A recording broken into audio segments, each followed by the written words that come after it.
Madame, Monsieur, bonsoir. Le Polisario face au succès réalisé par le Maroc sur le dossier du Sahara. C'est le menu de questions d'actu ce soir.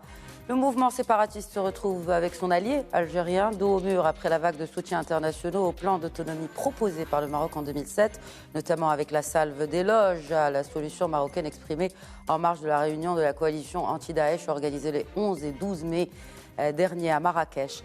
De jour en jour, le Front Polisario accumule les échecs sur le plan international et de l'intérieur, il y a comme un air de dislocation avec la naissance d'une nouvelle enseigne opposée à la ligne de la direction du Polisario, s'autoproclamant groupe de redressement révolutionnaire. Ils se veulent une alternative à Brahim Ghali et ils appellent surtout à la violence à l'encontre du Maroc. Une preuve de l'affinement de la ligne entre séparatisme et terrorisme. Dans les camps de Tindouf, ce radicalisme ne menace pas uniquement l'élite dirigeante, mais les populations des camps aussi.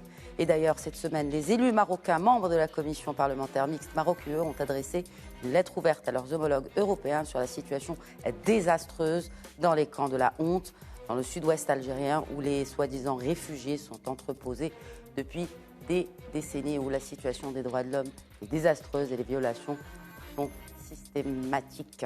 Le président de cette commission parlementaire est parmi nos invités ce soir. Bonsoir, Hassan Haddad. Merci à vous de vous joindre à nous. Merci de l'invitation. Et également pour analyser cette situation délicate du Polisario, mais aussi de l'Algérie, j'ai l'immense plaisir d'accueillir une nouvelle fois sur le plateau de questions d'actu professeur Mustapha Srimi, professeur de droit, constitutionnaliste et politologue. Bonsoir, professeur Srimi. Bonsoir. Merci pour l'invitation. Merci à vous de l'accepter. Comment peut-on dire aujourd'hui clairement, avec des faits, que le Polisario et l'Algérie se retrouvent de plus en plus isolés sur la scène internationale, professeur Srimi? D'abord le factuel. Le factuel, c'est quoi? Dans les années 80-90, l'entité fantoche du mouvement séparatiste avait 84-85 reconnaissances. Au fil des ans, il y a eu une contraction de ces chiffres. Et aujourd'hui, quelle est la situation? Il y a seulement 34 États qui reconnaissent la RSD. Il y en a 38 qui ont retiré leur reconnaissance. Et il y en a 8 qui ont gelé ou suspendu leur reconnaissance. Déjà, une indication au niveau de la reconnaissance internationale. Deuxième élément, la situation politique. Et notamment la situation internationale. Qu'est-ce qui se passe maintenant? Il y a un processus onusien qui a été défini par le Conseil de sécurité, revalidé par la résolution 2602 du 29 octobre 2021, qui consacre quoi? Qui consacre un format de négociation, la table ronde, qui consacre le fait que le projet marocain d'autonomie interne qui avait été déposé le 11 avril 2007 au Conseil de sécurité et qui, depuis donc 15 ans, est continuellement réaffirmé comme étant une initiative crédible, sérieuse et réaliste. Il y a également le soutien de la grande majorité de la communauté internationale, attesté par quoi? Attesté par la reconnaissance américaine de la souveraineté du Maroc sur ses provinces saharienne récupérée de la précédente administration Trump, donc le 10 décembre 2020, réitérée par l'administration Biden. C'est un élément décisif dans l'appréhension de la question nationale. Il faut y ajouter, dans cette même dynamique qui conforte les positions marocaines, la position de l'Allemagne. C'est intéressant, c'est la première puissance européenne. Et voilà un pays qui, au début de janvier de cette année, donc, s'est rallié à la position marocaine en la soutenant. Il faut ajouter la position espagnole. L'espagnol, après des tensions avec Berlin aussi, avec Madrid, etc., et puis la visite du chef du gouvernement espagnol, Pedro Sánchez, en avril, scellée par la reconnaissance, donc, du sérieux et de la priorité à donner au projet marocain d'autonomie. Donc voilà l'état du dossier. Il reste encore des choses à faire sur lesquelles peut-être on va revenir. Certainement. Et donc, sur le deuxième acteur et protagoniste qui est l'Algérie, finalement, est-ce que le pouvoir algérien ne s'attendait pas vraiment à ce soutien de taille et de pays influents tels que les États-Unis, l'Espagne. Hassan Haddad. Non, je pense que ce qui s'est passé, c'est que l'Algérie n'a pas compris qu'il y a un changement également d'approche de la part du Maroc. Vous savez qu'il y avait une approche dans les années 80-90, on est chez nous, au Sahara, et puis c'est-à-dire on ne s'intéresse pas à ce que les autres pays pensent de notre existence. Alors on a changé ça. Il y a une nouvelle façon, une nouvelle approche. On a dit on est là, bien sûr, on est là militairement, on est là économiquement, on est là politiquement, mais il faut également parler avec la communauté internationale du point de vue diplomatique, la communication. Il faut essayer d'expliquer aux gens la légitimité de l'existence marocaine au Sahara. Ce changement-là, il est important. Il a donné des fruits. Ça a pris des années et des années, mais ça a donné des fruits. C'est ce qu'a expliqué Mustafa.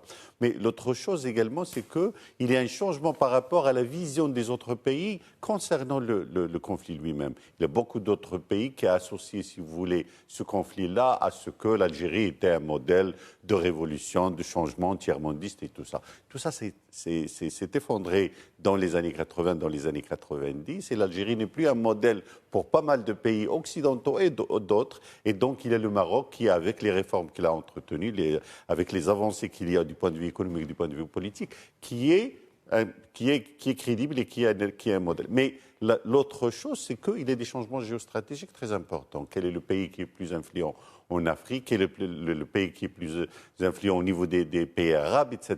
Donc le Maroc produit, si vous voulez, des résultats et produit également des changements importants. Et pour pas mal de pays, c'est un pays avec lequel on peut négocier, on peut s'allier. Et puis c'est là la porte d'entrée pour expliquer la légitimité de ce qui se passe au Sahara.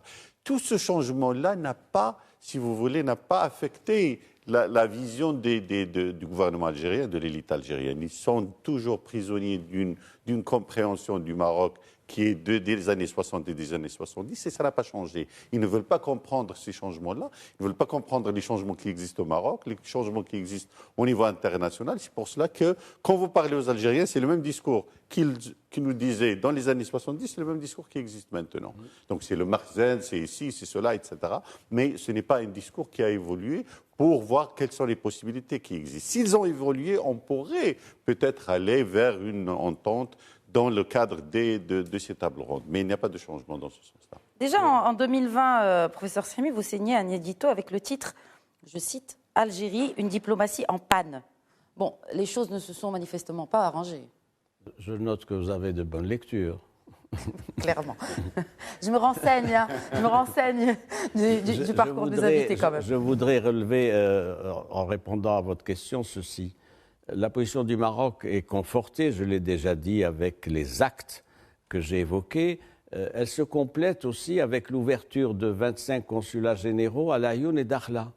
C'est pas simplement au niveau des actes diplomatiques. Le fait qu'il y ait des consulats généraux, ça montre bien l'implication d'un de nombre de pays, pas seulement d'Afrique d'ailleurs, pas seulement d'Afrique, d'Amérique latine, du monde arabe, etc. Maintenant, sur l'Algérie. Première question, l'Algérie a-t-elle aujourd'hui une politique étrangère? Très grande question. Moi, je soutiens, peut-être à tort, sans nuance, que non. Elle est absente du Moyen-Orient, pas d'initiative algérienne pour cette question du Moyen-Orient, sur la cause palestinienne, sinon un soutien verbal, etc. Il n'y a pas de politique africaine. Il n'y a pas de politique africaine, sinon la gestion d'un certain nombre de réseaux du passé, réseau sud-africain, réseau nigérian, etc., Angola, etc. Il n'y a pas de prise de position, de prise en compte des grands problèmes de l'Afrique, lesquels?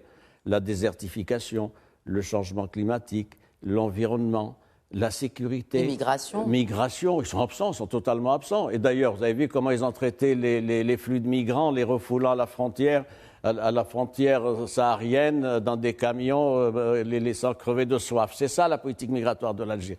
Bien, il y a un autre élément aussi qui joue, qui me paraît intéressant de relever, c'est que la construction de l'univers culturel et, j'allais dire, idéologique des dirigeants algériens s'est faite comment? Aujourd'hui, ils ne font plus référence au socialisme.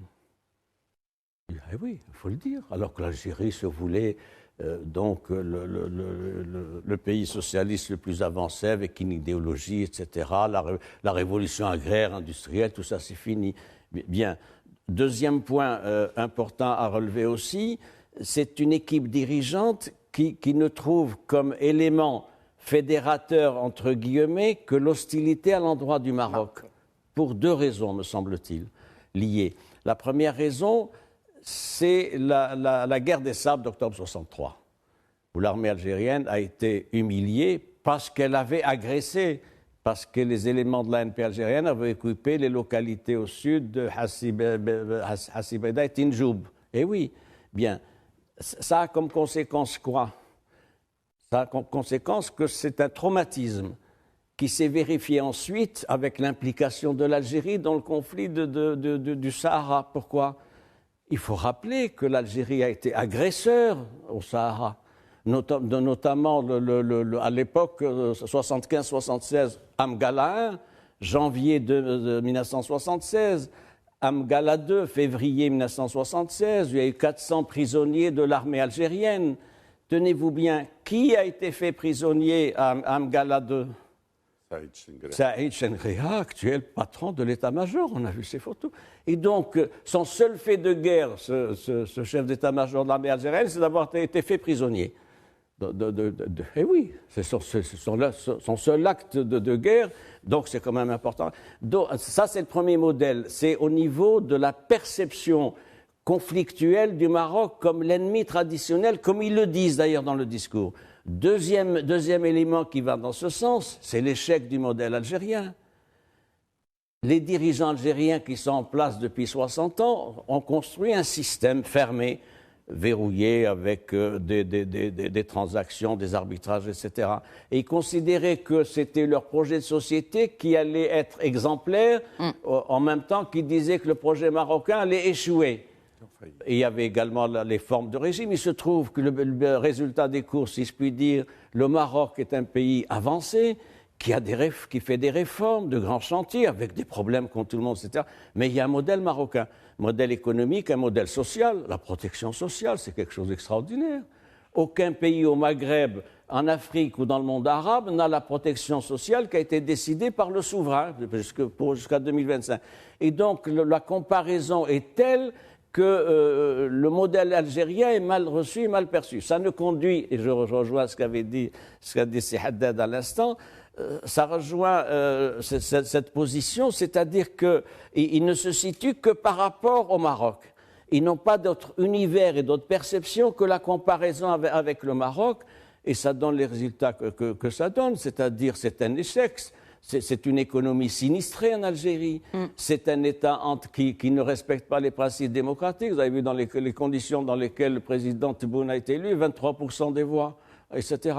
La participation électorale était de 30%. C'est un parlement coopté, une rente de situation. Surtout. Contesté. C'est un gouvernement contesté. Contesté avec le Hirak du 22 février 2019, qui a été donc le réveil d'une dynamique contestataire. Donc autant d'éléments qui font que ça ne conduit qu'à la rigidité.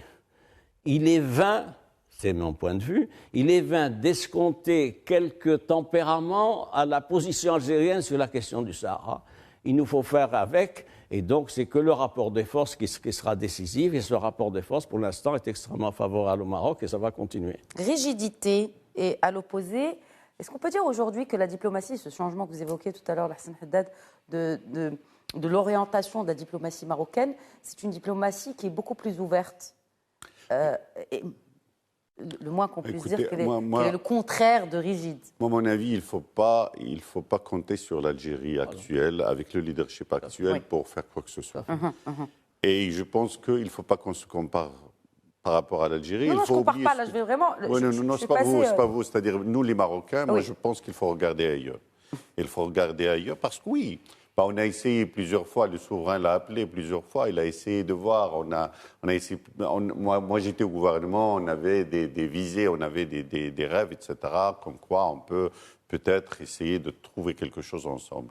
Mais je pense avec l'élite actuelle, et Sim Mustafa l'a dit, avec l'élite actuelle qui se rappelle des choses qui sont passées depuis 50 ans, depuis 60 ans, n'est pas prête. Et je pense que même l'hostilité envers le Maroc, c'est un fonds de commerce qu'il utilise. Et il l'utilise d'une façon, bon, on le voit, d'une façon un peu stupide, mais il l'utilise quand même, c'est leur seul fonds de commerce. Et maintenant, ce qui est grave, c'est que ça s'est généralisé un peu dans les médias sociaux. Ils ont utilisé un peu des armées électroniques, etc., pour dénigrer le Maroc, pour vilifier le Maroc, etc. etc. C'est ça leur politique. C'est ça leur politique étrangère est basée sur la vilification du Maroc et de dire aux Algériens que le Maroc, il est ceci, cela. Mais finalement, le résultat de cette politique-là, justement, de fake news, notamment sur les réseaux sociaux, est là. Elle n'a pas d'impact positif finalement sur l'opinion, peut-être sur l'opinion publique algérienne. Mais il y a une partie de l'opinion publique algérienne qui suit ça. Il y a une partie qui ne le croit pas. Mais à l'international. À l'international, à l'international, ça ne se passe pas. Pourquoi ? Parce qu'il y avait un moment où le discours algérien, il était un peu séduisant par rapport aux Européens, par rapport à d'autres. Le discours algérien des années 70, comme quoi ce qu'on appelait l'autonomie de gestion, l'industrialisation, la révolution agraire, etc., comme quoi c'est une démocratie révolutionnaire, etc., ça séduisait beaucoup d'élites en France, en Espagne, etc., avec la montée du socialisme gauche, aussi. Et puis par rapport à beaucoup de gens, c'est le régime marocain, c'est un régime qui est rétrograde, répressif, etc., on est réactionnaire, on est dans l'agriculture, etc. C'est ça un peu les idées reçues. Alors, ce qui s'est passé après, c'est que le régime marocain a trouvé une façon de se renouveler, de se redynamiser, d'entamer des réformes, d'ouvrir la société, etc. Et ce changement a produit des résultats, c'est-à-dire a produit des résultats dans le fait que, par exemple, l'économie marocaine a triplé dans l'espace de 20 ans, il y avait pas mal de réformes, on a constitué une classe moyenne, les villes marocaines sont prospères, avec les problèmes qu'on a, avec les défis qu'on a. C'est ce que ne veulent pas les Algériens, c'est-à-dire le fait que les Algériens veulent vilifier le Maroc, ils continuent à fermer les frontières, ils continuent à ne pas vouloir regarder le Maroc.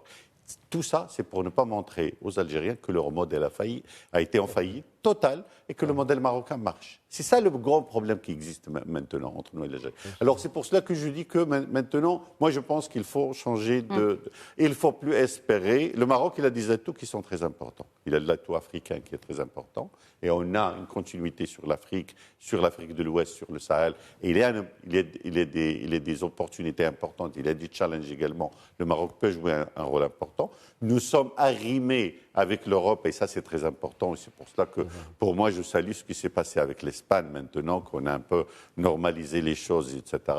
C'est un point d'entrée qui est très important et je pense. Est-ce que justement sur ce point-là, ce n'est pas un peu du rôle des parlementaires, vous êtes président de la commission parlementaire mixte Maroc-UE, de reprendre le flambeau et d'aller à la veille des élections en Espagne discuter avec les partis, c'est-à-dire créer une certaine diplomatie politique, diplomatie partisane. On n'intervient pas dans les élections des autres pays. Donc ce que je veux dire, c'est d'établir le dialogue, Monsieur Haddad. Loin de nous cette idée.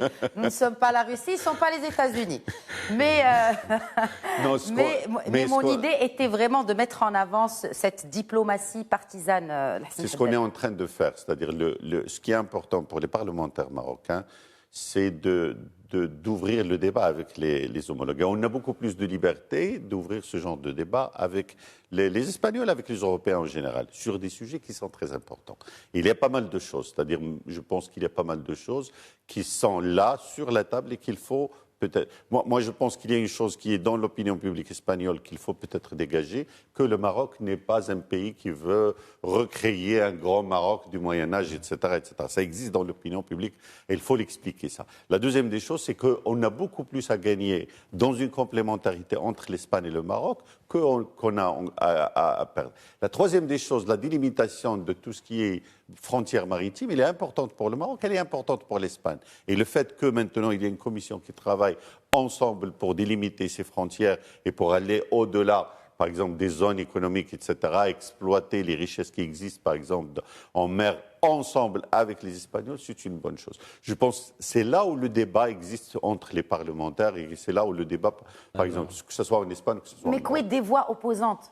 il y a des voix qui s'opposent justement à ce que Madrid ait choisi ses intérêts par rapport à d'autres alliances qui finalement ne lui apportent pas grand-chose. Et c'est votre rôle en tant que diplomatie parlementaire. Bien sûr qu'il a des voix. Il y a des voix qui sont opposées au niveau de l'Espagne, que ce soit au niveau des politiques, que ce soit au niveau des journalistes, etc. On est en débat avec eux, on est pour expliquer tout ça. Mais vous savez pourquoi ces gens-là? Parce qu'il y a une idée qui est très reçue du Maroc, comme quoi le Maroc, premièrement, il fait le chantage par rapport à l'Espagne. Et la deuxième des choses, que le Maroc a un agenda qui est caché. L'agenda caché, c'est de recréer le Maroc des Almoravides, qui est de la Mauritanie jusqu'à Navarre. Mais comment vous déconstruisez ce discours? Il y a beaucoup de travail à faire, il y a beaucoup de débats à faire. On publie, on est très présent sur les médias sociaux, on travaille avec les amis et avec les gens qui n'aiment pas le Maroc, etc. Moi, je suis ami avec eux, on fait un débat. Mais on est avec les députés européens qui sont très influents, qui sont des leaders d'opinion. On ouvre ce débat. On vient d'avoir un débat il y a 2 semaines sur ces questions-là, sur la question de la migration, sur la question des droits de l'homme, sur la question de cet espace partagé. Également, on est en train de débattre avec les députés européens sur comment avoir un nouveau modèle de bon voisinage. C'est ça l'essentiel. C'est-à-dire le voisinage, il est important. Comment le recréer, le réinventer pour prendre en considération les intérêts des uns et des autres, mais également les peurs des uns et des autres. C'est important. Bien sûr. Et surtout combattre les fake news. Vous en connaissez un chapitre.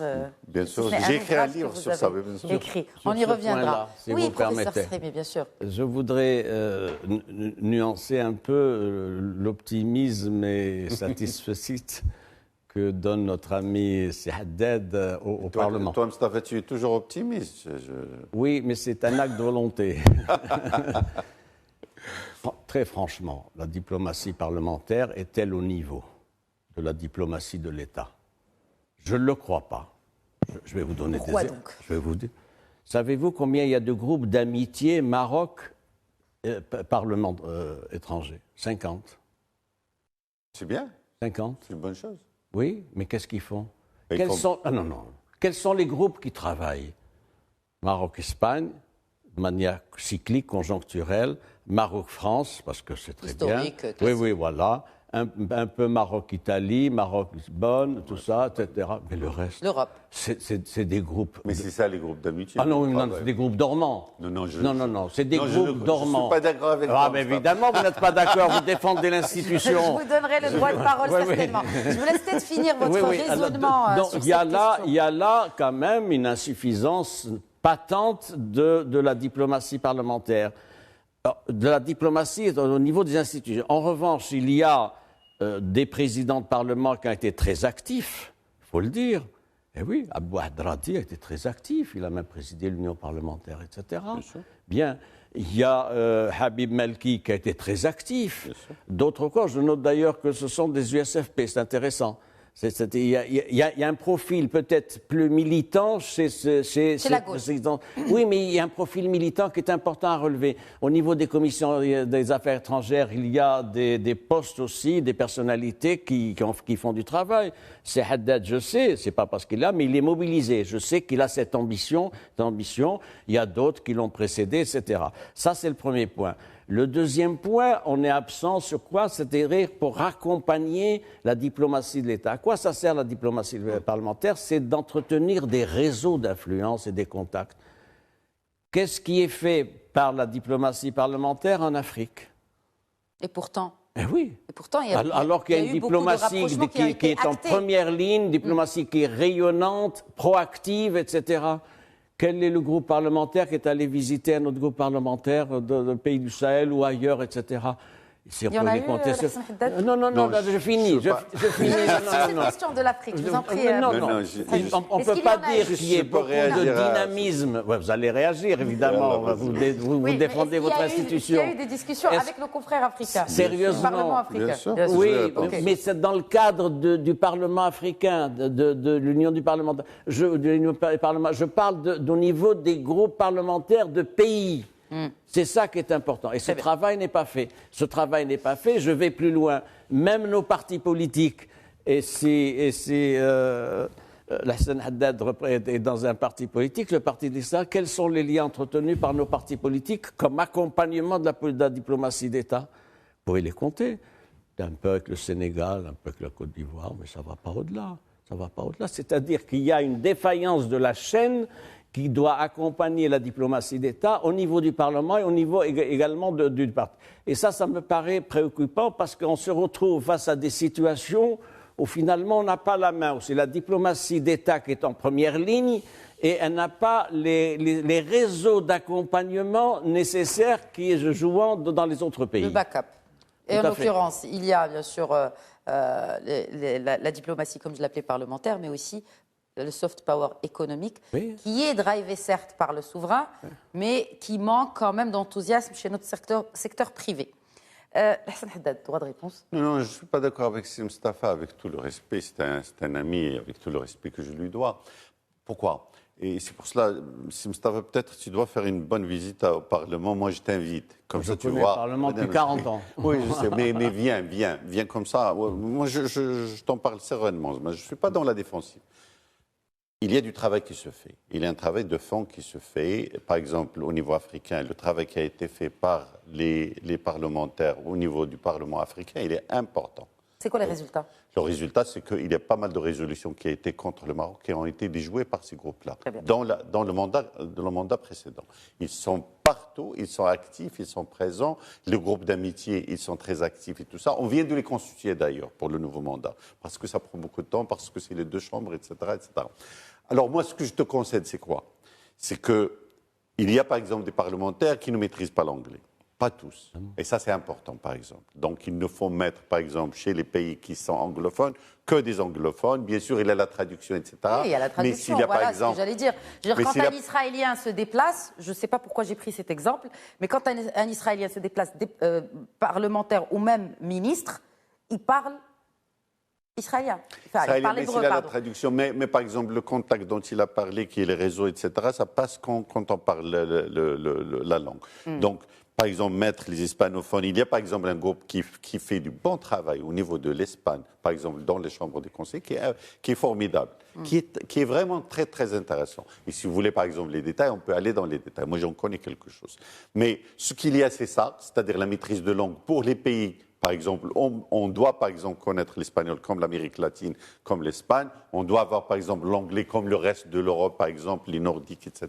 Donc la barrière de la langue. Ça, c'est la première. La deuxième des choses, Mustafa, la deuxième des choses, c'est la connaissance des dossiers de façon diplomatique. Et ça, c'est quelque chose qui s'apprend. C'est pour cela qu'il y a maintenant l'académie qui va être mise en place pour accompagner les parlementaires. Il y aura bien sûr le ministère des Affaires étrangères. À un moment, il n'y avait pas beaucoup de coordination qui existait entre la diplomatie officielle et la diplomatie parlementaire. Maintenant, on l'a établi. Donc les canaux existent. Il y a le ministre qui vient tout le temps. Il répond aux parlementaires. Il y a la formation qui se fait. Il y a un travail d'accompagnement qui doit être fait. Vous savez pourquoi les parlementaires d'autres pays font meilleur travail que nous? C'est parce qu'ils ont un staff permanent qui vraiment maîtrise ce genre de choses. Vous savez qu'un parlementaire américain, il peut avoir jusqu'à 50 staffs. Oui, jusqu'à 60. Ted Kennedy, il avait 70. Et ces 70 maîtrisent tous les dossiers. On ne peut pas comparer un parlementaire marocain à un parlementaire américain. Non, mais attends, attends. Alors, le staff connaît toutes les choses. Même, par exemple, les députés européens avec qui je travaille maintenant, ils ont un staff qui maîtrise toutes les questions diplomatiques. Ils sont bien. Nos parlementaires ne l'ont pas. Ils n'ont pas un staff qui maîtrise tout.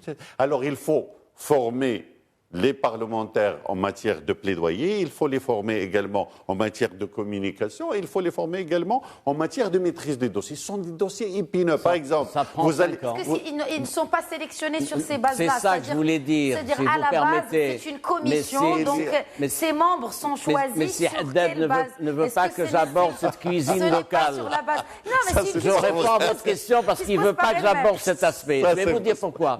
La sélection. C'est partiellement vrai. Non. Je vais prendre la parole. D'autorité. Le problème posé, il a beaucoup parlé. Il a dépassé son temps de parole.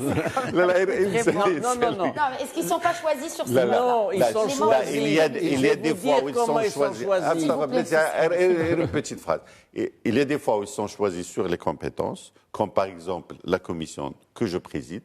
On a choisi les personnes qui peuvent faire le travail. Il y a des fois qui ne se produisent pas. Et moi, je suis d'accord avec vous et avec Sim Stafa qu'il faut que ça soit sur la base de compétences. Très bien. Sur ce point précis, je ne suis pas sûr que tous les membres de la Commission des affaires étrangères aient des compétences particulières. La commission mixte, pas les affaires. Oui, commission mixte, Maroc-Europe. C'est un cas. Mais pour le reste, comment ça se passe? La cuisine locale, comment ça se passe? La cuisine interne. Il y a un voyage à l'étranger. Qu'est-ce qui se passe? Il n'y a pas de spécialisation. C'est les groupes parlementaires qui désignent leurs représentants au sein de la délégation. Eh bien, il y a une liste d'attente. C'est un numéro 1, numéro 2, le 15, etc. Mais moi, je ne suis pas d'accord avec ça. Mais c'est comme ça que ça se passe. Moi, je ne suis pas d'accord avec ça. Non, mais vous n'êtes pas d'accord, vous n'avez pas réussi à imposer ce point de vue. C'est-à-dire que demain va aller à Rome quelqu'un qui n'a jamais vu l'Italie, qui ne connaît pas l'Italie, mais il est le troisième dans le groupe parlementaire. Si bien qu'on n'a pas de spécialisation. Moi, j'ai assisté, j'ai couvert des travaux, notamment de délégations parlementaires à Bruxelles et à Strasbourg. Mais je vous assure que les gens ne connaissent pas les dossiers. Ils savent pas comment fonctionne l'Union européenne. Ils savent pas comment fonctionnent les États. Ce que je propose, je vais être positif, c'est une spécialisation de nos parlementaires par dossier. Si ça s'impose. Ce que je propose, c'est mieux. Ce que je propose à Sim Stafa, c'est d'avoir un bon staff. C'est-à-dire un parlementaire, c'est un politique. Quelqu'un qui vient, mais il a un poids politique. Il représente le pays. Il n'a pas besoin d'être un bon spécialiste, un expert. Mais s'il a, par exemple, de l'expertise avec lui, il peut faire son travail. Moyennant, bien sûr, une bonne formation en matière de communication, de plaidoyer, etc., en diplomatie. C'est ça. Très bien. Bon, alors on peut passer peut-être à autre chose. Juste, il y a une question qui se pose aujourd'hui, c'est l'avenir du Polisario. On va revenir à notre sujet. Il y a bien sûr ces réussites et ces succès diplomatiques nombreux du Maroc, le dernier en date, et la position quand même inédite des Pays-Bas, n'est-ce pas? Et d'ailleurs, ni l'Algérie ni le Polisario ne se sont exprimés sur la position ni des Pays-Bas ni de Chypre.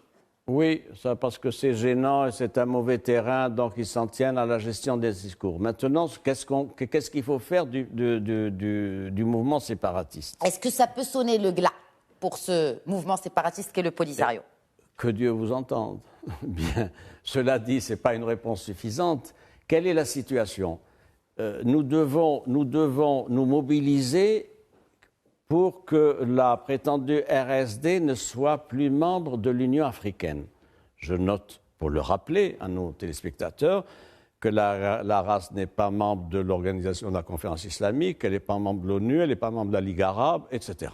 Donc, elle n'est pas reconnue déjà. Elle n'est pas reconnue. Et puis l'Union africaine est censée réunir des pays, des États. Elle a été reconnue dans 1982, 83 et 84, ce qui a conduit au départ du Maroc dans des conditions qui ont été une violation de la charte. C'est la complicité, il faut le dire, c'est un dossier que j'ai suivi, c'est la complicité de l'ancien secrétaire général de l'OUA, le Togolais Edem Kodjo, qui a conduit à ce que la question soit inscrite et qu'elle passe dans des conditions violant les textes constitutifs à l'époque de l'Organisation de l'Unité africaine. Il a reconnu quelques années après, c'est public, il a dit « j'ai fait ça parce que j'ai été menacé par les Algériens ». Il l'a dit, c'est du verbatim, il a dit « j'étais menacé ». Eh oui, je connais mes sources et je peux vous le dire. Alors qu'est-ce qu'on peut faire? Il y a incontestablement... Avant que tu finisses, Mustafa, juste un point, je vais te raconter quelque chose. Ah, je finis. Non, vous voulez m'interrompre. C'est une phrase par rapport à ça. Une phrase. J'étais avec le ministre des Affaires étrangères de l'Angola. Je représentais le Maroc j'étais le co-président d'une commission mixte en 2014. Et je me suis assis avec lui. Il était, lui, issu de l'UNITA. C'était pas de... Donc, il était de l'UNITA. Donc, il est un peu sympathisant avec le Maroc, malgré que son pays reconnaît la RAST. Et il m'a dit, pour lui, Et pour pas mal de pays africains, la race existe physiquement. Ce n'est pas une entité imaginaire qui existe dans les contes de Tindouf.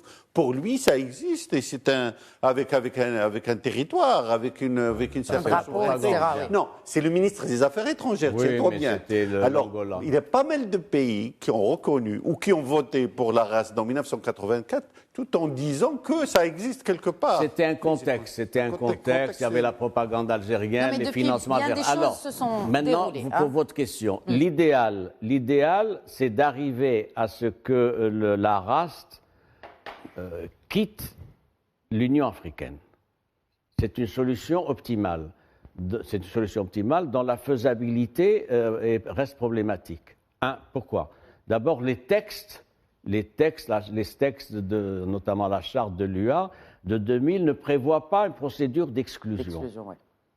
Vous les avez étudiés comment? Il n'y a pas de procédure d'exclusion, c'est une lacune du texte, mais ça n'existe pas. Bien. Alors, qu'est-ce qui se passe? Je suis de ceux qui militent, dans leur petit périmètre, pour la suspension de la RSD, la prétendue RSD de l'Union africaine. Et j'invoque à ce sujet plusieurs arguments. Une décision de suspension, normalement, c'est à la majorité, soit par consensus, soit à la majorité des 2/3. C'est dans les textes. C'est l'article 7 de la charte de l'UA. L'article 7 dit que les décisions sont prises par consensus, ou à défaut, à la majorité des 2/3. C'est 55, ça fait 37. Exactement. Ça fait 37 sur 55. Et il y a donc, nous sommes pas loin de ce chiffre-là. Nous sommes à 36, 37, 38, etc. J'ai une autre procédure que j'ai étudiée, dont je vous donne la primeur, c'est qu'on ne revienne pas, on n'actionne pas une procédure sur la suspension de la prétendue race, on soulève une question de procédure. On laisse de côté le fond, en disant, nous demandons à la conférence des chefs d'État de se prononcer sur cette question de procédure. Il faut inscrire la question de la suspension de la race à l'ordre du jour de la décision du Conseil. Et dans ce cas d'espèce, c'est la majorité simple qui suffit, c'est-à-dire 28. Donc il faut se rabattre. Il y a des bretelles de procédure qui existent. J'ai étudié ce dossier, vous le savez. C'est au niveau de la. Il ne faut pas venir en disant à Addis Abeba, nous voulons une suspension de la prétendue RSD. Il faut dire non, il y a un problème qui est posé. Et donc nous demandons à ce que ça soit considéré comme question de procédure.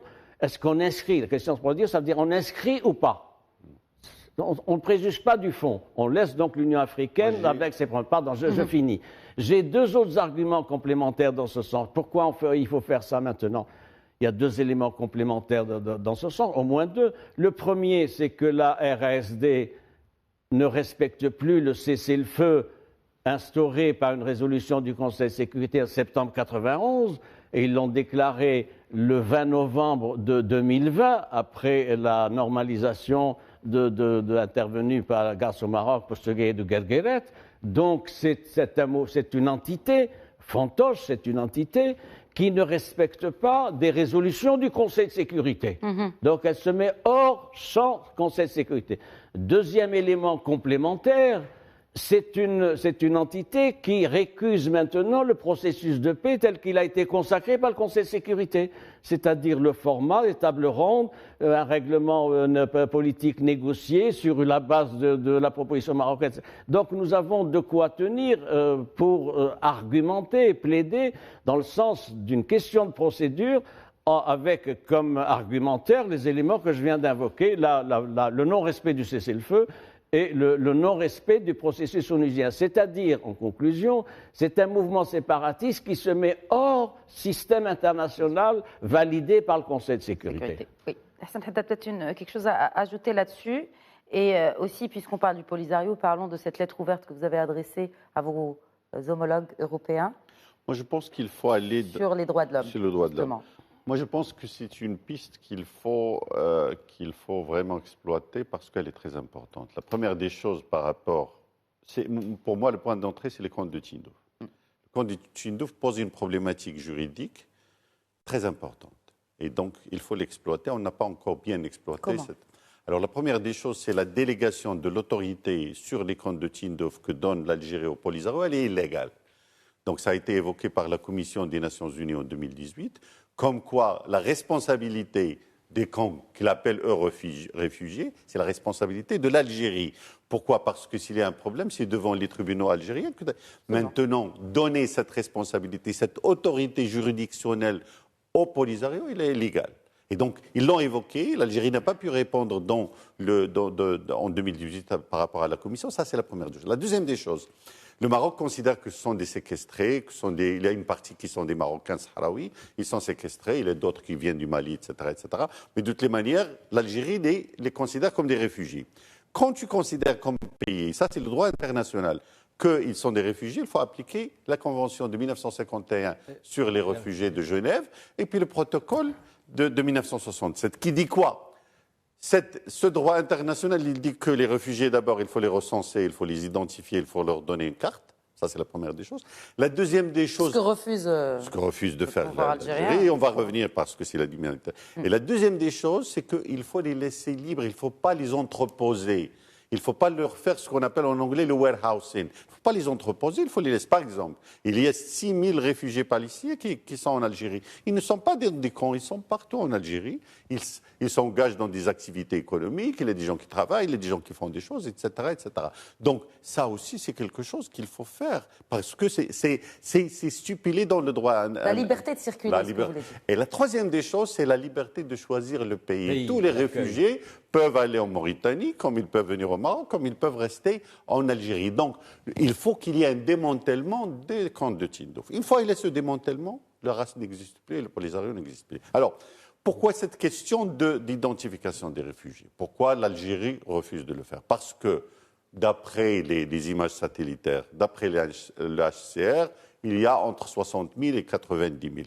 Le HCR dit exactement que la population est de 90 000. On donne les rations du programme alimentaire mondial de 90 000. On a ajouté, il y a quelques années, 35 000 parce qu'il y avait des inondations et ils les ont laissés parce que ces populations vivent dans la précarité. Mais il n'y a que 90 000. Et c'est sur cette base qu'ils donnent.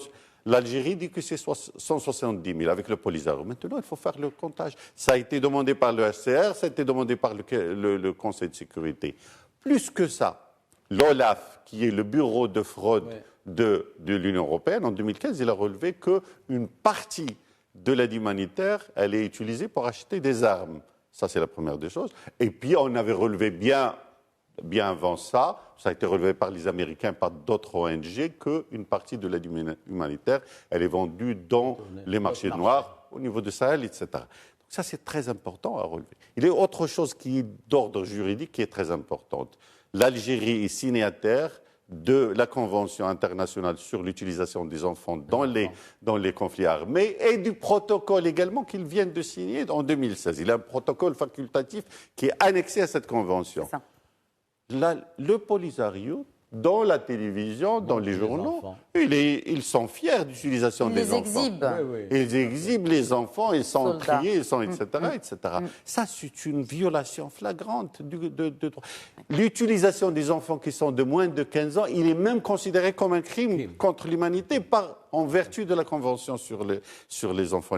Alors ça, c'est une responsabilité de l'Algérie. Ça, c'est une responsabilité. C'est ça ce qu'on a demandé aux députés européens. On l'a envoyé à 700 députés européens. On les a mis devant leurs responsabilités. Vous avez une responsabilité morale parce que...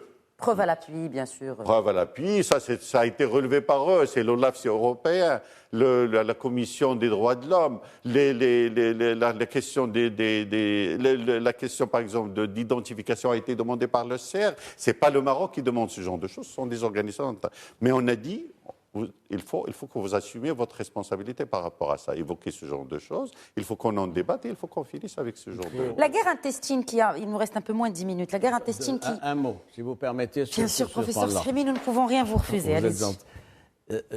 Il faut promouvoir et conforter notre position diplomatique aujourd'hui. Comment? En abordant systématiquement la question des réfugiés. Et en demandant à la communauté internationale de prendre ses responsabilités. C'est-à-dire, on a la 2602, donc du 29 octobre 2020, qui conforte les positions marocaines. Il faut aller plus loin. Il faut aller plus loin en demandant le recensement des réfugiés. Et ça, c'est de la responsabilité de la communauté internationale. On ne peut pas s'accommoder de cette situation. C'est quand même invraisemblable. Voilà un pays comme l'Algérie qui défend l'autodétermination du peuple sahraoui et qui, dans son propre territoire, soumet une population de réfugiés séquestrés de dizaines de milliers de personnes à un statut quasi militaire. Ils n'ont pas de papier, ils ne peuvent pas sortir des camps, ils n'ont pas de titre de voyage, de passeport, ils ne peuvent pas choisir le pays qu'ils veulent, etc. C'est-à-dire le non-droit. Et c'est ça qu'il faut relever au niveau du Conseil de sécurité et au niveau du HCR. Et de la communauté internationale. C'est encore une fois le rôle, n'est-ce pas, de ce genre de commission que vous présidez, Hassan Haddad. Tafas Himi, donc ma question, elle allait vraiment sur l'avenir, encore une fois, du Polisario, mais de l'intérieur. On a parlé du contexte international, parlons du contexte interne. Oui. Du Polisario. Et ce nouveau mouvement qui est contre Brahim Ghali, qui se dit une alternative, mais qui est surtout, donc ça peut affaiblir le Polisario, mais ça peut aussi le rendre beaucoup plus dangereux et beaucoup plus radical parce qu'ils appellent à plus de violence. Et comment ils s'autoproclament groupe de redressement révolutionnaire. Oui, bien sûr. Ils veulent attaquer davantage les positions marocaines. On a pris note de la création de ce mouvement avec des interrogations. Il faut rappeler d'abord la sociologie du Polisario. Il y a deux générations. C'est deux générations, depuis 1975, ça fait deux générations. Et il y a un phénomène de structuration, de sédimentation qui s'est constitué, qui s'est formé au sein de cette population donc, qui est dans les camps de Tindouf. Quelle est la structure du pouvoir? La structure du pouvoir, elle a une double origine. Un, tribal, et un tribalisme très marqué, et deux, elle est liée aux positions de pouvoir, notamment les éléments armés. Oui. C'est les éléments armés, c'est les armées qui sont désignées, d'ailleurs sur une base généralement tribale avec beaucoup de conflictualité entre les tribus, de rivalité, de contentieux, etc. C'est une micro-société qui est là et qui subit des pressions d'une nouvelle génération. Il y a une génération de vingtaine d'années qui sont sortis, qui ont voyagé, qui ont fait des études, notamment à Cuba, en Espagne, etc., et qui se retrouvent sans perspective politique. Quelle est leur analyse? En interpellant la direction du Polisario, vous ne nous offrez pas d'avenir ni de solution. L'avenir que vous nous proposez, c'est les camps. C'est les camps et un statut donc particulier. Donc soit l'adhésion aux positions marocaines, parce qu'ils sont marocains et le retour à la mère patrie, c'est un premier courant. Le deuxième courant est plus radical. Et plus radical en faisant d'une pierre deux coups, c'est-à-dire pour déloger.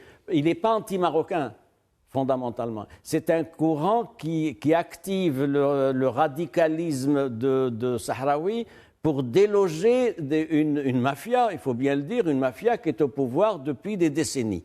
Et ça, c'est les éléments qu'il y a. Troisième élément qui joue, c'est la diaspora et les réseaux sociaux. Il y a une diaspora sahraoui qui est active, qui mobilise des réseaux sociaux et qui est un élément de déstabilisation de l'actuelle direction. Mais rien ne changera tant que l'Algérie n'aura pas pesé dans ce sens-là pour un changement. Et vous savez que sur ce plan-là, c'est la rigidité, je le répète, et l'immobilisme. Puisqu'on parle justement de cette propagande lancée par cette jeunesse sahraoui, l'exemple le plus criant et surtout récent, Sultana Khaya d'Hassan Haddad. Écoutez, je vais juste rebondir sur ce qu'a dit Mustafa. Il y a une chose qui s'est passée au niveau du Polisario dans la fin des années 70, qu'il y avait une purification idéologique, une purge de tous les éléments qui sont peut-être susceptibles à quelque chose de compromis avec le Maroc. Donc le Mustafa Louali a été mort dans des conditions qui sont suspectes, etc. Donc il avait toute une purification pour avoir des éléments qui sont très pro-algériens. Même il y a des Algériens qui sont dans le leadership du Polisario. Donc c'est cette aile dure anti-marocaine, algérienne, qui est dans le Polisario. Tous les éléments qui sont peut-être qui peuvent composer avec le Maroc, soit ils ont quitté, ils ont regagné le Maroc, ils ont été éliminés complètement. Alors maintenant, bien sûr, cette frustration d'une jeunesse qui dit on n'a pas d'avenir, il n'y a pas de... Qu'est-ce qu'on leur a promis? On leur a promis on va essayer de faire ce qu'on peut avec le Maroc. Si ça ne marche pas, on va revenir à la guerre. C'est pour cela qu'ils ont déclaré la guerre. La guerre, c'est pour donner, si vous voulez, un espoir à cette jeunesse-là. On leur a dit on va aller, on va combattre, on va gagner, bien sûr, etc. Maintenant, avec les déboires qu'ils ont eus avec leurs petites... manœuvre ici et là devant l'armée marocaine, etc. Maintenant, même cette alternative n'a pas marché. C'est pour cela qu'il y aura beaucoup plus que ça. Il y aura peut-être, pour moi, il y aura peut-être une explosion de toute cette jeunesse. Ou cette jeunesse, si le Maroc... Quand vous dites explosion, est-ce qu'il n'y a pas revirement aussi? Et là, je reprends l'expression utilisée par notre chef de la diplomatie, Nasser Bourita, où le séparatisme et le terrorisme sont deux faces d'une même médaille. Oui, mais c'est ça. C'est-à-dire ces jeunes-là, explosion, ils vont peut-être quitter, ils vont rejoindre les groupes qui sont au Sahel, ils vont rejoindre peut-être des maquis qui sont partout, par exemple, au Niger, au Mali, ou même dans le sud algérien. Ils peuvent même regagner, si vous voulez, les organisations qui sont, par exemple, d'obédience islamiste et extrémiste. Il y a toutes les possibilités. C'est pour cela qu'au Maroc, par exemple, le retour, on l'a fermé, parce que ce retour-là, ça devient quelque chose de dangereux. Oui, ça peut déchaîner, ça peut créer des problèmes, comme on l'a vu dans le passé. C'est bien qu'on a arrêté ça. Ça doit être maîtrisable. Il faut que ça soit maîtrisable. Et peut-être s'il y a des officiels qui sont importants dans ce sens-là. Alors, Sultana Khaya, juste un mot par rapport à Sultana Khaya. Elle est en train d'essayer devenir une star politique c'est un fonds de commerce qu'il est en train d'utiliser. Toute sa famille, la famille de Khaya, Abou Jdour n'est pas avec elle. Ça, c'est la première des choses. La deuxième des choses, elle est capable d'aller se cogner contre un mur pour dire, voilà, les Marocains, ils m'ont tabassé ou quelque chose comme ça. Il parle de viol. Il y a même un tweet qui a circulé ce matin qui parle il n'y a jamais eu de viol. Elle est en train de filmer de son toit tous les camions qui passent. Et elle dit, voilà, il y a les Marocains qui sont... Donc, il y a toute une fabrication, si vous voulez... De fake news. Là, pour avoir, si vous voulez, une certaine... Mais ce que je lui dis, c'est que on a vu ça. On l'a vu dans le passé. Il y a pas mal de gens qui l'ont fait. Ça a passé un petit peu. Il y a des petits articles qui sont là et là sur des journaux espagnols. Et puis après, ça s'effondre. Ce qui est important, c'est que toute la famille de Khaya sont pro-marocains, sont dans à Abou Jdour, ils sont en prospérité. Ils contribuent à la prospérité de leur ville. Merci beaucoup. Et de leur royaume. Merci, Hassan Haddad. 10 secondes. 10 secondes. 10 secondes. Vraiment 10 secondes. Sur la connexion entre le mouvement séparatiste et le terrorisme, ça a été évoqué par le communiqué commun de la conférence de Marrakech. Contre Daesh. Et oui, ils disent exactement l'existence d'une connexion entre mouvement séparatiste et mouvement terroriste. Premier point. Deuxième point, la crise est-elle dans les camps de Tindouf, la disette, la pauvreté, la sous-alimentation, qu'il y a des jeunes et des moins jeunes qui n'ont d'autre perspective que de se lancer dans des activités illégales. Et ces activités, contrebande, trafic, tout ça, etc. Et éventuellement les sirènes du djihadisme dans la région. C'est ça que je voulais dire. Merci beaucoup, Moustapha Srimi. Encore une fois, mes remerciements à Hassan Haddad. Merci également à vous pour votre fidélité. Très bonne soirée.